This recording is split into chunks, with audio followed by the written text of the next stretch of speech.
welcome to Crime Time 911. Have you ever, like as a kid, did you ever pretend to be somebody else that you wanted to be, like maybe a princess, a prince, maybe a famous person, a singer, anything like that? Well, in this story, the person that we're talking about did just that, but then he took it way too far. This story is about Anthony Enrique Gignac, who was born Jose Moreno. He was born in Colombia in 1970. He and his younger brother were orphaned at a very young age. So they, lost their parents at a very young age. They didn't have a lot of stability growing up as a result. He grew up in poverty, had, like I said, a lot of instability, that sort of stuff. So, like, that would be pretty scary as a child, like a small child, losing your parents, basically not having anybody to rely on. But he would often see people of wealth around him. So he had that desire to want to be better, to want to do better, to, become well off at the very least. Reports say that living in poverty and being orphaned at such a young age had a very long-lasting impact on Anthony's psychological well-being. So in 1977, when Anthony was just 6, he and his brother were adopted. They were adopted by a couple who was middle class and living in Michigan, United States. So there's some kind of ray of sunshine for these poor little boys, living in poverty in Colombia and then now moving into the United States in a middle class home. I'm sure at the time that would have felt like living in a mansion compared to wherever it was that they were living in Colombia. Anthony's adopted parents say that he struggled with identity, belonging, and truthfulness from a very, very young age. He would often tell kids at school that his parents were very wealthy or in some cases famous. So again, that stems back to having that childhood imagination. However, by the age of 12, Anthony was already starting to impersonate royalty. So again, once you're, get into that like preteen years, you usually start to grow out of that childishness of, pretending to be somebody else. So by the time you are a preteen, you generally don't really pretend to be other people the same as you would as a young child. So it's kind of shocking that Anthony is still pretending to be somebody that he's not at the age of 12, especially royalty. I feel like pretending to be royalty, especially as you get older and people are able to sort of understand a little bit more about what royalty really is, I would definitely not choose that. I feel like that's even a more risky thing. At least, you can pretend that your parents are rich. And as long as you don't invite anybody over to your house, nobody would really know the difference. But royalty, on the other hand, I'm sure he went to some sort of public school. So why would a royal, a prince be in a public school? So again, I guess at that age, maybe the other kids aren't really thinking that far ahead, but I feel like that's a risky thing to sort of play off of.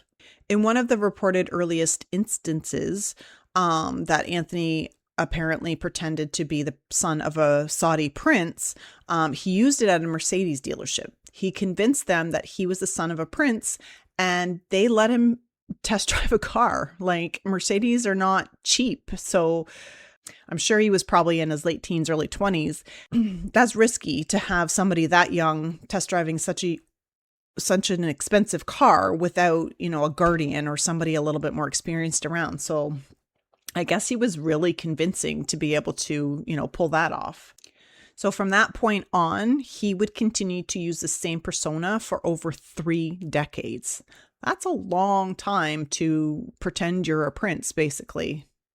But I guess, as you progress into it and you kind of get to know things more and technology is evolving too, I guess it kind of makes it a little bit easier for you to become an expert in your own fraudulent ways.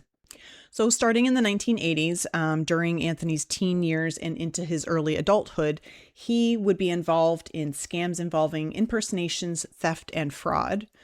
And as mentioned before, his most well-known persona was the son of a Saudi prince. The name that he went by as he was pretending to be the son of a Saudi prince was Prince Khalid bin Al Saud. I apologize if I didn't pronounce that correctly. So he came up with a name to go along with the image that he was trying to portray. So again, that's, something that you have to do in order to convince people that you are who you say you are. So to support his illusion, he created counterfeit documents such as diplomatic credentials and ID. And again, in the 80s, when the technology really isn't there, that's a pretty masterful skill, I think, to be able to create fake documents that are so realistic that people don't blink an eye at. He used these fake documents to secure high limit credit cards and lines of credit from financial institutions. So again, these credentials have to be so perfect that people that are supposed to be able to spot an invalid identity or document in financial institutions, for example, can't detect that. So he was so good at faking these documents that he was getting all kinds of loans, all kinds of credit cards thrown at him, all kinds of money that he's able to basically spend freely in his own mind. So to support his image of being a wealthy international figure, he wore designer clothing, used luxury vehicles, and even stayed in high-end hotels. So from other other episodes that I've done where people are pretending to be these rich and famous people, they swing it. They're able to get into those hotels and probably using the lines of credit and the credit cards that he's got to pay these things and to pay for all of these luxurious things to keep up with the persona that, I'm this wealthy heir to, a prince of Saudi kind of thing. He even hired people to pretend to be his assistants and his bodyguards. I'd really like to know, how do you convince somebody? I mean, I guess if you pay somebody enough, they're going to pretend to be anybody that you want, right? So he must have been paying them a pretty good sum of money and had a lot of trust in them to hire them to pretend to be his assistant and pretend to be his bodyguard. That's a whole new level of, faking it till you make it kind of thing, right? So especially because if you end up having a fallout with any of these people, they could out you, no problem. They know your secrets. They know who you are. So I think it's crazy that he went that far. But I mean, again, you're a royal person, so to speak, or supposedly, you have to have at least the bodyguards, right? Because a prince of anywhere isn't just going to go walking around by themselves without anybody to, protect them. So having all of the designer clothes, the, expensive vehicles, staying in hotels, the assistants, the bodyguards, this is how he convinced his, victims that he was who he says he was, so that they would go ahead and, invest in him, give him money, whatever it is that he was trying to ask for at that time. So again, over several decades, Anthony was able to defraud numerous people and businesses. Most of his schemes involved telling his victims that he had access to substantial financial resources tied to the Saudi royal wealth. So I guess that's how you're able to, get somebody to basically hand over some money to you, is that, I have all these resources to this royal wealthy family. If you lend me 50 grand, 100 grand, whatever, I'll be able to pay you back. Or, I have collateral that will secure those funds for you, or whatever the case may be.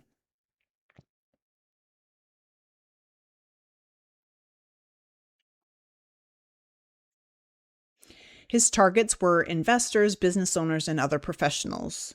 He would present them with opportunities involving large-scale international ventures, such as deals related to oil, real estate, or high-value industries. So again, I guess, you would come up with a business proposal saying, if you invest this amount of money into this oil field or real estate, you could make your money back, when we resell this real estate, or, hit a gold mine in the oil field, or whatever the case may be. So all of these people believed that they were entering into a legitimate business arrangement with a wealthy royal son. They really thought that, he was somebody that was telling the truth, that they could rely on, that they, basically he was able to convince them so much that they kind of let their guards down, is the only thing that I can imagine that had happened. Because otherwise, why else would you, even if you were rich and totally wealthy, I feel like even giving 50 grand away to somebody that you don't know is huge. So he must have been really, really convincing. And in most cases, these people are very convincing, because otherwise, how do they do it for so long? And in this case, 3 decades. So some of these people would give Anthony luxury watches, jewelry, and travel accommodations, while others gave him large amounts of money, thinking they were investing into a business venture. So he didn't just take money, he took objects or trips as well. So in 2017, this is when Anthony's kingdom started to crumble. There was another businessman in Florida, somebody that he targeted. This man began to notice inconsistencies with what Anthony had been telling him. So, for example, during a meeting with this Florida businessman, Anthony claimed to follow strict Islamic dietary laws as part of his Saudi identity. However, the businessman would later catch him ordering and eating pork, which is prohibited in Islam. So again, like, if you're going to be, putting up this persona of somebody and being that specific in what you're doing, wouldn't you be a little bit more careful when you're in public to make sure that you're following the dietary rules that you're telling people that you follow? Like, if you want to eat pork, for example, if that's what you want to eat, why wouldn't you do that in your, the privacy of your own hotel room where other people can't see you? So I guess he just got to the point after so long of being able to carry on this persona that he himself was letting his guard down, and I guess not realizing that somebody around him might recognize who he is and wait a minute, what he's eating. And he's, in most cases, I'm assuming, and I could be totally wrong, but I'm assuming that a lot of Americans or Canadians or anybody outside of Islam may not be overly familiar with their dietary restrictions. So maybe that's what he thought too. Maybe he thought, I'm in America, nobody around me is going to know that I can't eat this. But this one businessman just so happened to know exactly what the Islamic laws were when it came to their dietary restrictions. So good on him for noticing that, for sure. So after this Florida businessman discovered Anthony eating pork, he decided to dig a little deeper. He started to research into Anthony and his claims. So through this research, this Florida man found the reports of Anthony's prior history of impersonations and fraud. So red flags are just flying up everywhere for this Florida businessman. So what does he do next? He contacts the authorities, and then the FBI began to investigate. So again, good on him.